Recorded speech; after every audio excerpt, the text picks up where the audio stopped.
Olá, queridos amigos, boa tarde. Mais uma vez aqui reunidos para darmos continuidade no estudo do livro A Caminho da Luz, ditado por Emmanuel, psicografado por Chico Xavier na década de 30 do século passado.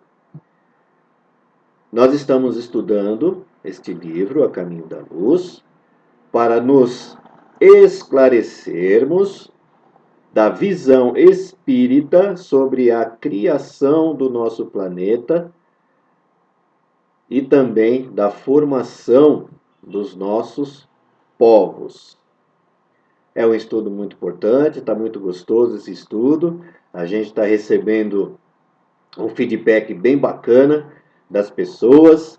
As pessoas estão lendo o livro e isso é muito legal, é muito edificante para nós todos. Sempre lembrando que, quando estudamos juntos, entendemos melhor.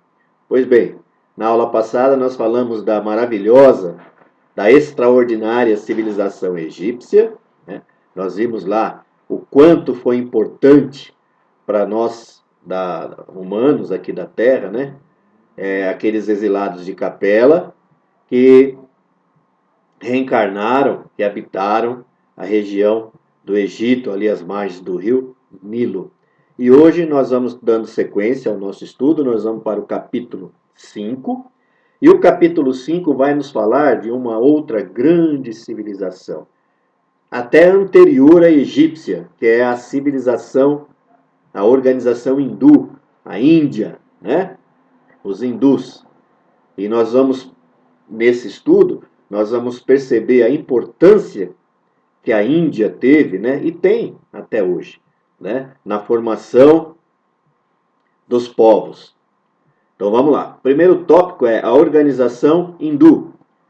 Dos espíritos degradados no ambiente da Terra, os que se agruparam nas margens do Ganges foram os primeiros a formar os pródromos de uma sociedade organizada, cujos núcleos representariam a grande percentagem de ascendentes das coletividades do porvir. Então, quando ele fala aqui que se agruparam nas margens do Ganges, né? Quando a gente fala Ganges, a gente já lembra do rio, né? Então, lá, o rio sagrado da Índia, né? Até hoje ele é tido como um rio sagrado, né? Mas está muito poluído, coitado. E ainda existem muitas pessoas que religiosamente vão lá tomar banho, né?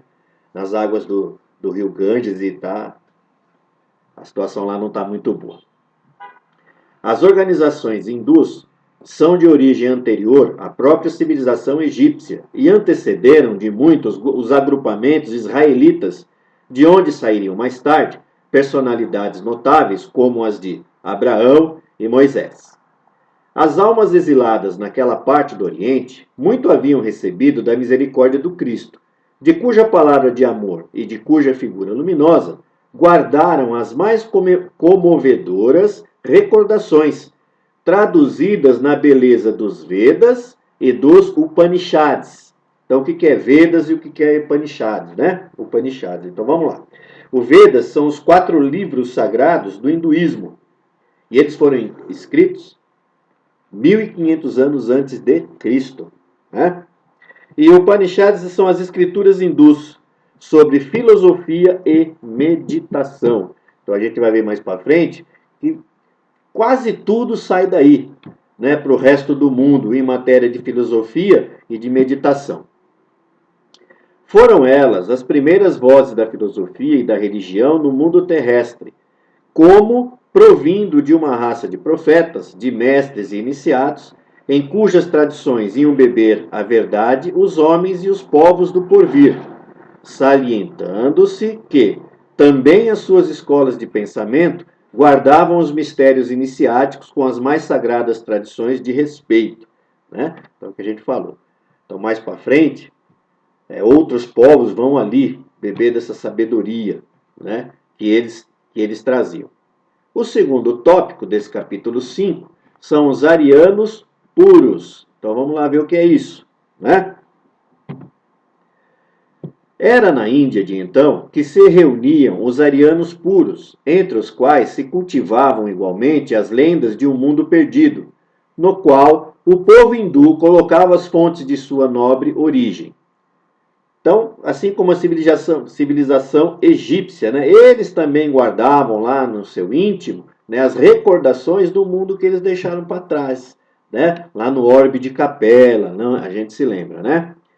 Alguns acreditavam se tratasse do antigo continente da Lemúria, arrasado em parte pelas águas dos oceanos Pacífico e Índico, e de cujas terras ainda existem porções remanescentes, como a Austrália.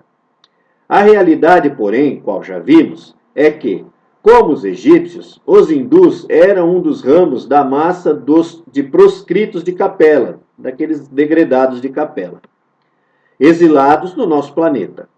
Deles descendem todos os povos arianos, que floresceram na Europa e hoje atingem um dos mais agudos períodos de transição na sua marcha evolutiva. O pensamento moderno é o descendente legítimo daquela grande raça de pensadores que se organizou nas margens do Ganges, desde a aurora dos tempos terrestres, tanto que todas as línguas das raças brancas guardam as mais estreitas afinidades com o sânscrito, originário de sua formação e que constituía uma reminiscência da sua existência pregressa em outros planos, né? Então, o que é proscritos aí que a gente viu lá, né? São degredados, né? Então, a gente viu, a gente deu para a gente entender aqui, quando ele está falando, né, que esses arianos puros, é deles que vem a descendência da Europa, né? Então a gente vai ver também agora, no outro tópico, nós vamos ver o expansionismo dos árias, né?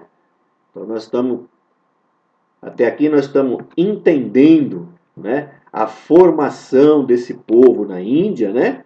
Quem era esse povo que foi formado na Índia, e deles saíram então os povos da Europa, né?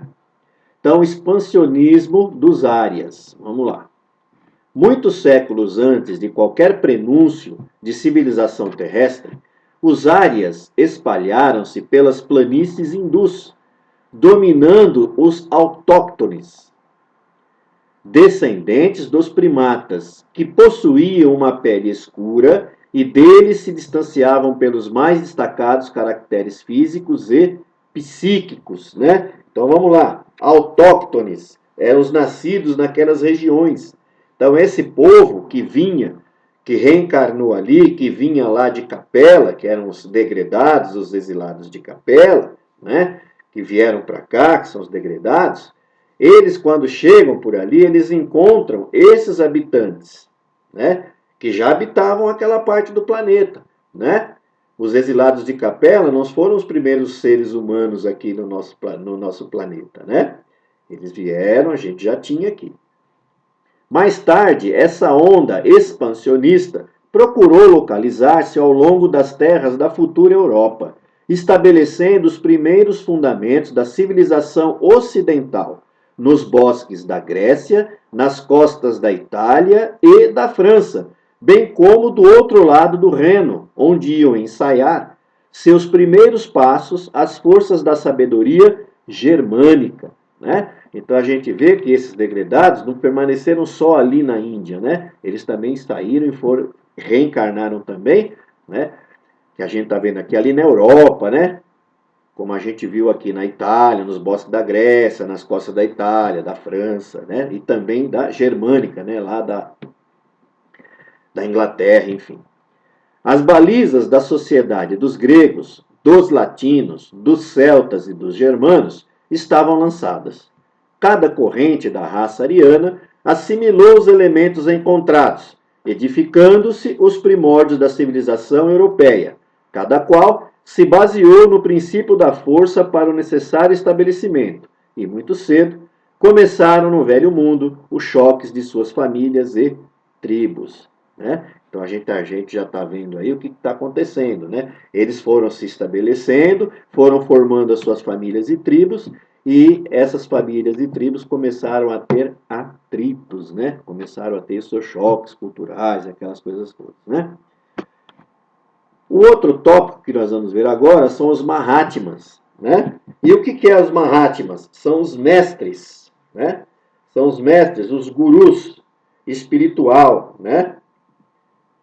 Da Índia, na cultura indiana, né? Esses são os Mahatmas, né? Então vamos lá. Da região sagrada do Ganges, partiram todos os elementos irresignados com a situação humilhante que o degredo da terra lhes infligia. As arriscadas aventuras forneceriam uma noção de vida nova, e aqueles seres revoltados supunham encontrar o esquecimento de sua posição nas paisagens renovadas dos caminhos.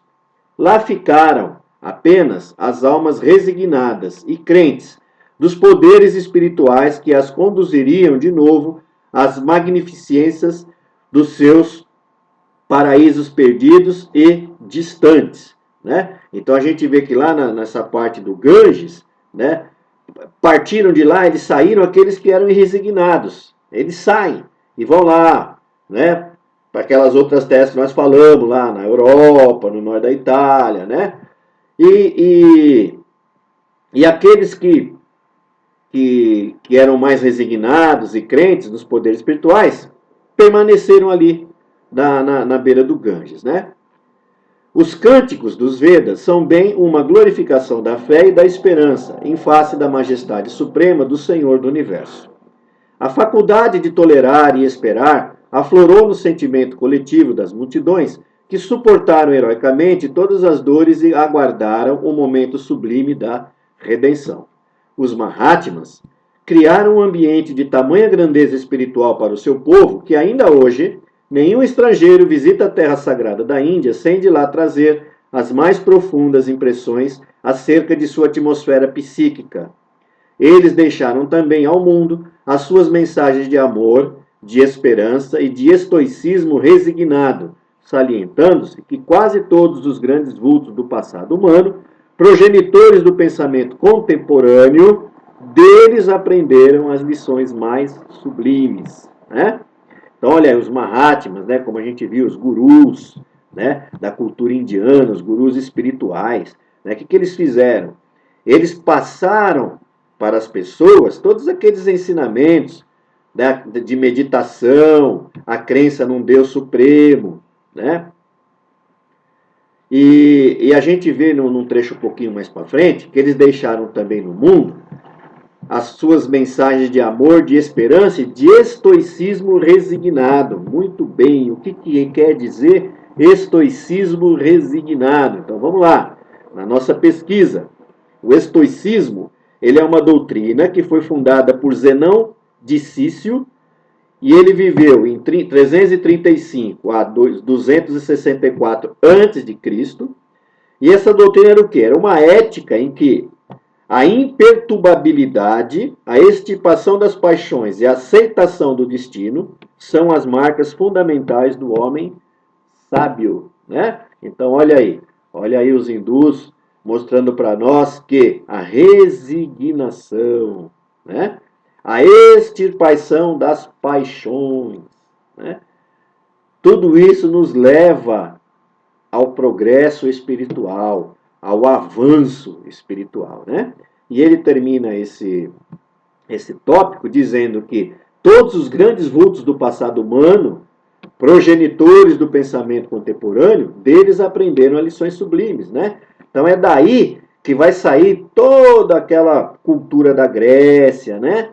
É daí que vai sair todos aqueles pensamentos ricos, né, que a gente vai encontrar na civilização grega. Então, nós vamos ver agora, quando a gente sempre fala na Índia, no povo hindu, sempre nos vem na mente as castas, né? A gente se pergunta, ora, mas como o povo, né, que sabia tanto de meditação, guardaram tão bem as impressões que o Cristo deixou neles antes de reencarnarem aqui no nosso planeta, de serem exilados aqui, né? Como que esse povo também pôde fazer, né, criar esse sistema de castas, né, que a gente vê que é tão injusto, né, aos olhos do cristianismo, aos olhos de Deus. Então vamos lá estudar um pouquinho o que são as castas e entender por que elas foram criadas, né? A gente não pode ter em mente que o povo da Índia né, aquele povo que a gente viu, eram compostos só de Mahatmas, né? Não, não eram, né? Dos gurus, dos guias espirituais, né? Da cultura indiana. Claro que não. Tinha toda uma legião, uma multidão lá de seres que ainda estavam começando a caminhar, né? Então vamos lá. O povo hindu, não obstante o seu elevado grau de desenvolvimento nas ciências do espírito, não aproveitou de modo geral, como devia, o seu acervo de experiências sagradas. Seus condutores conheciam as elevadas finalidades da vida. Lembravam-se vagamente das promessas do Senhor, anteriores à sua reencarnação para os trabalhos do penoso degredo. A prova disso é que eles abraçaram todos os grandes missionários do pretérito, vendo neles os avatares do seu Redentor. Né? Então, a gente está vendo aí que não foram, né? Eles não foram só lá pelo caminho bom, né? Vyasa foi instrumento das lições do Cristo, 6.000 anos antes do Evangelho, cuja epopeia, em seus mínimos detalhes, foi prevista pelos iniciados hindus, de Jesus, hindus, alguns milênios antes da organização da Palestina. Então, o que é esse Vyasa, né, que foi um instrumento de lições? Então, vamos lá ver. Vyasa é um compilador, é um empréstimo de ideias das escrituras sagradas dos hindus, né? Então, olha lá, Vyasa foi instrumento das lições do Cristo, 6.000 anos antes do Evangelho.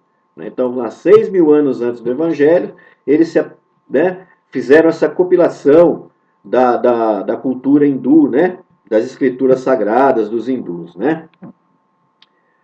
Krishna, Buda e outros grandes enviados de Jesus ao plano material para a exposição de suas verdades salvadoras foram compreendidos pelo grande povo sobre cuja fronte derramou o Senhor, em todos os tempos, as claridades divinas do seu amor desvelado e compassivo. Né? Olha aí mais uma explicação interessante para nós. Né? Krishna e Buda, né?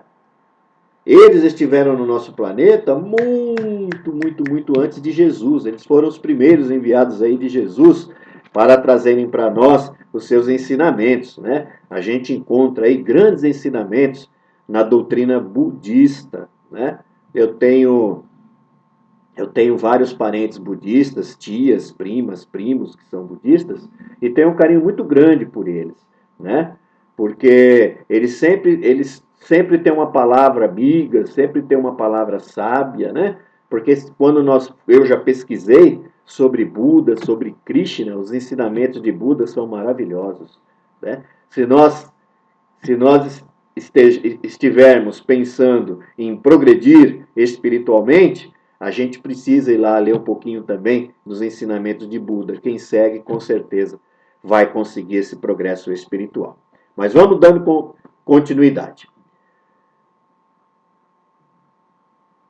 Mas, como se a questão fosse determinada por um doloroso ativismo psíquico, o povo hindu, embora suas tradições de espiritualidade, deixou crescer no coração o espinho do orgulho, que, aliás, dera motivo ao exílio na terra.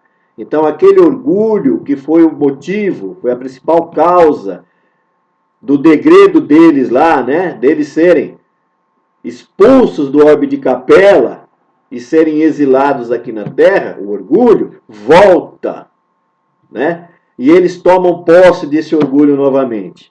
E o que vai acontecer? Né? Eles vão se perder nesse meio do caminho. Em breve, a organização das castas separava suas coletividades para sempre. Essas castas não se constituíam no sentido apenas hierárquico, mas com a significação de uma superioridade orgulhosa e absoluta. As fortes raízes de uma vaidade poderosa dividem os espíritos no campo social e religioso. Os filhos legítimos do país dão-se o nome de Árias, Arya Dharma, que eles afirmam trazer de sua longínqua origem e em cujo seio não existem comunidades especiais ou autoridade centralizadora, senão profunda e maravilhosa liberdade de sentimento. Então, para a gente saber um pouquinho, entender um pouquinho melhor sobre essas castas, nós vamos precisar falar um pouco de castas. Desculpem. E para a gente poder entender o que era isso. Então, dentro das castas, nós vamos ver a hierarquia das castas. Então, vamos lá. A casta, o que é uma casta? É uma classe social que separa os demais pelo caráter hereditário e imutável. Imutável, né? Então, ora, vamos lá ver o que é isso. Primeira, são os brahmas, né? Não é cerveja, são os brahmas. Quem são os brahmas na Índia, nas castas? São os sacerdotes, os filósofos e professores. Esses são a primeira casta. Depois vem os kshatriyas. Quem são os kshatriyas? São os militares e governantes, né? Então, olha lá, os brahmas são os cabeças, os kshatriyas, militares e governantes, são os braços. Depois vem os vaixas. Quem são os vaixas? São os comerciantes e agricultores, são as pernas. Depois vem os sudras. Os sudras são artesãos, operários e camponeses. Depois vem os párias, que são a poeira sob os pés. Então a gente já deduz que não são boa coisa, né? Para eles na casta. São os que não pertencem às castas e fazem os trabalhos rudes. E depois nós temos os dalits. Quem são os dalits? São os expulsos de sua casta por violação das leis. Para quem gosta de novela, Dos Caminhos da Índia, uma novela da Rede Globo, ficou bem nítido essa coisa de casta, né? Então a gente via lá aquelas pessoas que varriam a rua, né? Era um absurdo, né? A pessoa tinha que, quando ia passando alguém, né, que fosse os brahmas, os kshatras, os vaixas, eles tinham que fazer um barulho para serem notados e saírem, para que eles parassem por onde fosse andar, para que os párias, os dalits, saíssem, para que eles não se contaminassem, né? Então vamos dando uma continuidade no nosso estudo. Agora a gente viu o que é casta, né? Então vamos lá. Os rajás e os párias, né? Então vamos lá. Na verdade, esses sistemas avançados de religião e filosofia evocam o fastígio da raça no seu mundo de origem, de onde foi precipitada ao orbe terreno pelo seu orgulho desmedido e infeliz. Os arianos da Índia, porém, não se compadeceram das raças atrasadas que encontraram em seu caminho e cuja evolução devia representar para eles o imperativo de trabalho regenerador na face da terra. Os aborígenes foram considerados como os párias da sociedade, de cujos membros não podiam aproximar-se sem graves punições e severos castigos, né? Então lembra que a gente falou lá no começo que quando eles reencarnaram nessa região da Índia, nas margens do Gange, o que acontecia? Ali já existiam, né? Já existiam habitantes, já existia um povo ali, né? Então, esse povo que eles vão fazer que sejam seus párias, né? Como se fossem os seus escravos, né? Ainda hoje, olha, vamos lembrar, nós estamos estudando um livro que ele foi ditado na década de 30 do século passado. Olha aqui, nós estamos estudando um livro onde o livro falava de Gandhi ainda entre nós. Então vamos lá. Que Gandhi desencarna em 1948, né? Ele nasceu em 1869 e desencarna em 1948. Ainda hoje, o espírito iluminado de Gandhi, que é obrigado a agir na esfera da mais atenciosa psicologia dos seus irmãos de raça, não conseguiu eliminar esses absurdos sociais do seio do grande povo de iniciados e profetas, né? Os párias são a ralé de todos os seres e são obrigados a dar um sinal de alarme quando passam por qualquer caminho, a fim de que os venturosos se afastem do seu contágio maléfico. Né? Então, olha aí, Gandhi, Mahatma Gandhi, teve uma enorme dificuldade de colocar isso abaixo, né? Lá nos costumes da Índia. A realidade, contudo, é que os rajás soberanos, o que é rajás? Nós vamos ver que rajás, né? Eles são os reis ou príncipes. A realidade, contudo, é que os rajás soberanos, ao influxo da misericórdia do Cristo, voltam às mesmas estradas que transitaram sobre o dorso dos elefantes, ajaezados de pedrarias, como mendigos desventurados, resgatando o pretérito em avatares de amargas provações expiatórias. Então vamos lá. Né? Avatar, o que é avatares? Né? Que ele está falando, avatar, é a encarnação de uma divindade. Né? Então esses espíritos foram reis, príncipes, desencarnam, voltam para a pátria espiritual e reencarnam como mendigos, como sendo párias. Olha aí a justiça de Deus, né? Que a gente tanto estuda na doutrina espírita, que o Espírito da Verdade tanto fala para nós, né? A lei do retorno. Os que humilharam os infortunados, do alto de seus palácios resplandecentes, volvem aos mesmos caminhos, cheios de chagas cancerosas, exibindo a sua miséria e a sua indigência. E o que é de admirar-se é que nenhum povo da terra tem mais conhecimentos acerca da reencarnação do que o hindu, ciente dessa verdade sagrada desde os primórdios da sua organização neste mundo, né? E a gente fica admirado, né? Estupefato até,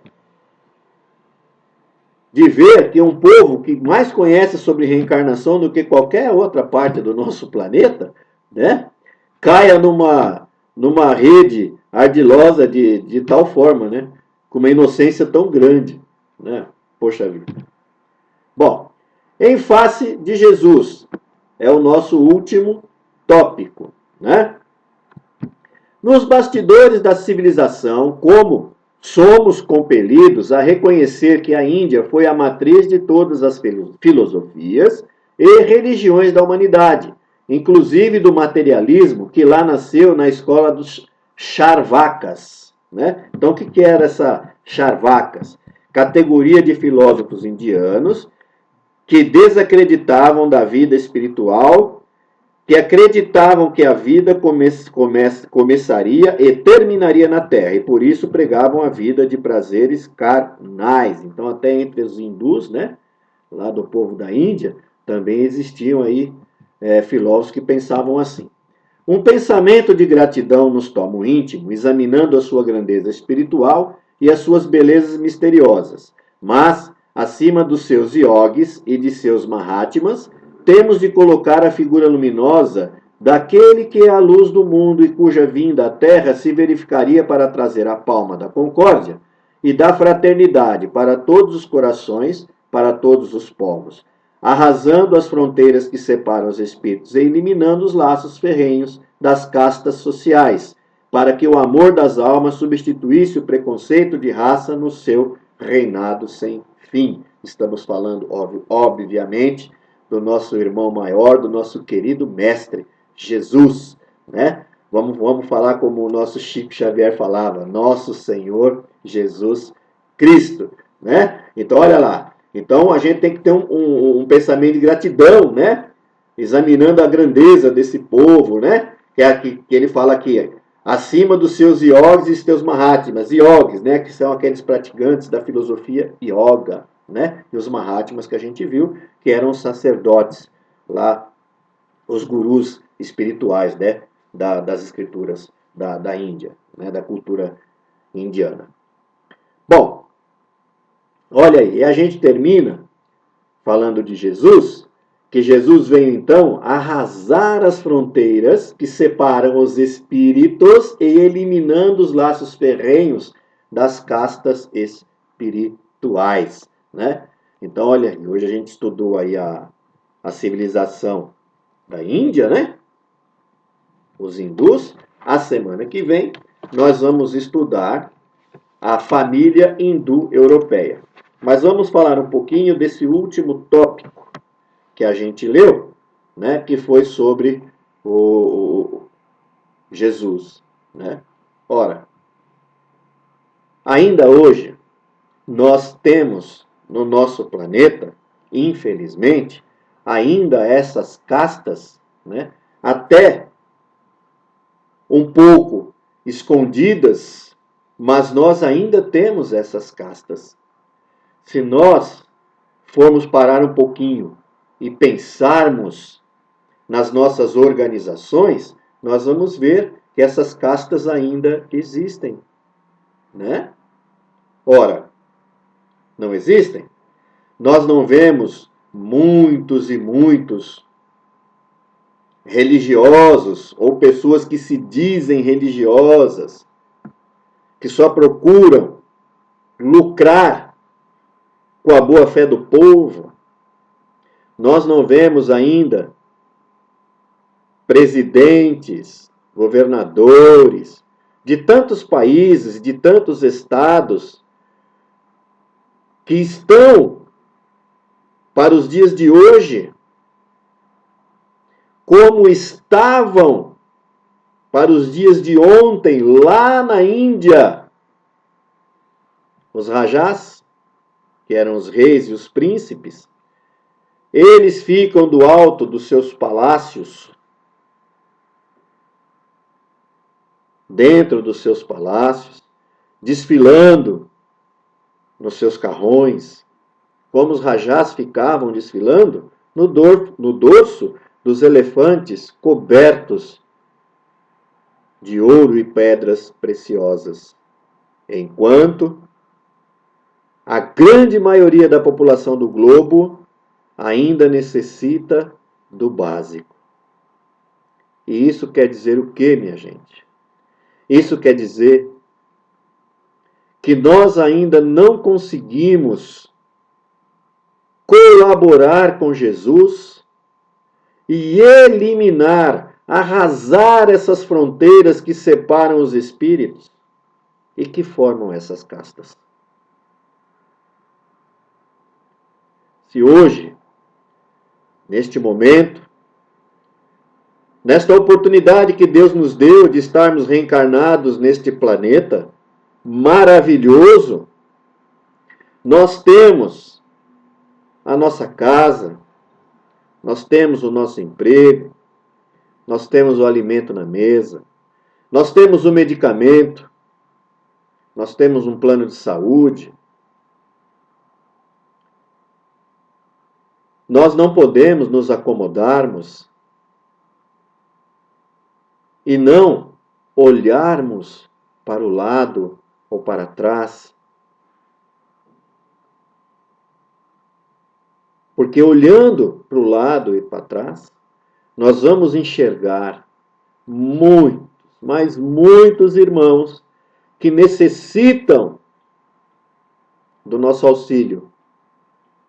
E Jesus espera que nós sejamos um soldado do seu exército.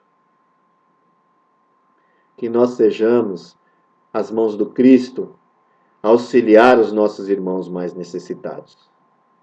Para podermos erradicar de vez essas castas que ainda existem.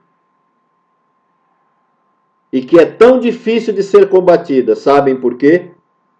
Por causa do orgulho, da vaidade. Os rajas de hoje, aqueles que estão no poder, que detêm grandes fortunas, ou até alguns que não têm quase nada, mas se acham que têm, eles simplesmente querem manter as suas posições, não se importando que, para que isto aconteça, o povo seja humilhado, continue ganhando pouco, passando necessidade, morrendo em filas de hospitais. O que importa para eles é que eles vão continuar mantendo o poder socioeconômico. Então é por isso que hoje em dia a gente está ouvindo falar e muito sobre solidariedade, sobre democracia.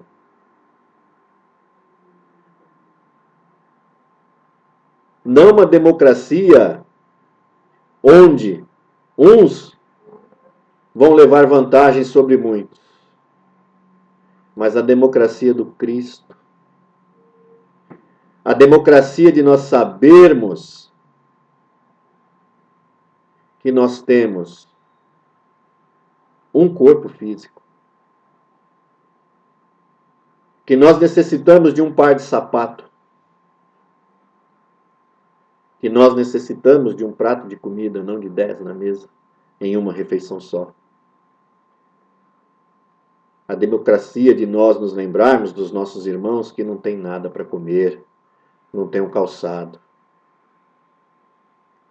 Nós só vamos conseguir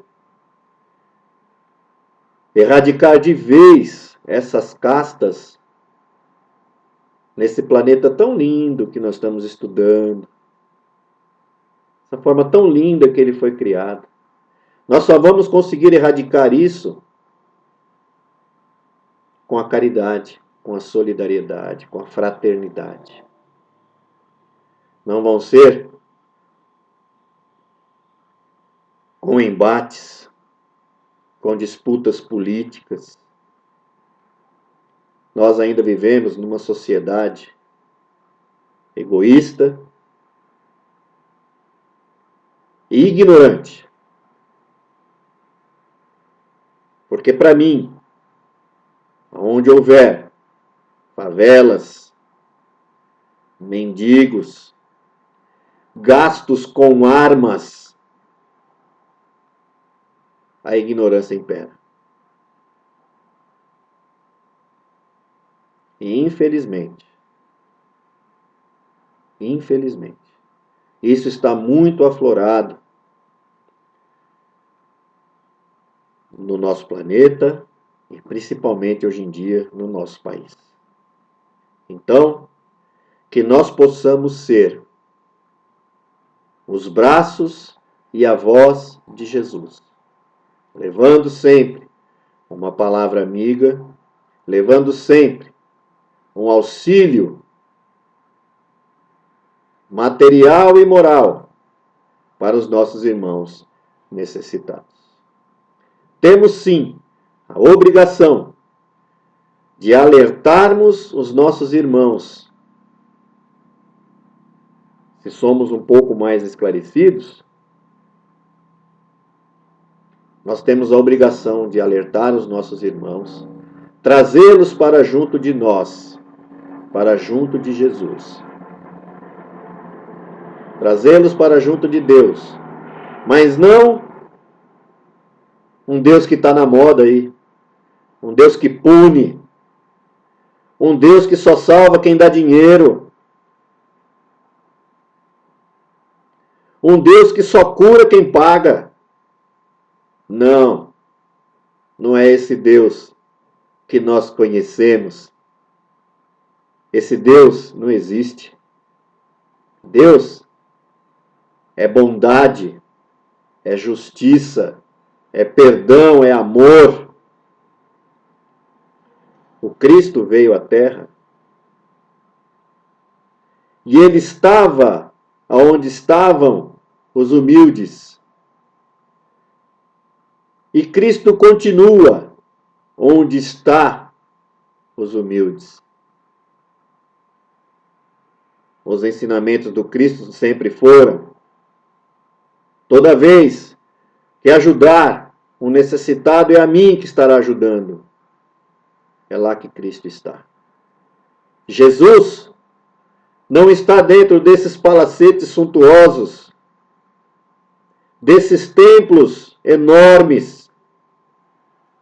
Não. Jesus está aonde o amor e a caridade estão. Jesus está naquele lar humilde que uma vez por semana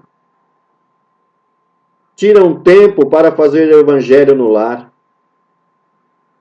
Jesus está naquele lar humilde onde os pensamentos de amor florescem.